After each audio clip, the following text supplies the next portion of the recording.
playful detail to your medium or long tresses with a trendy waterfall braid.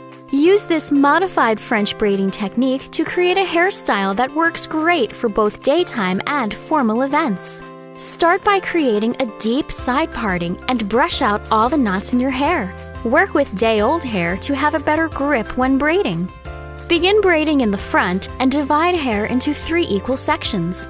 Use the simple 3-strand braiding technique to place the left strand over the right one, then the right strand down the middle of the braid.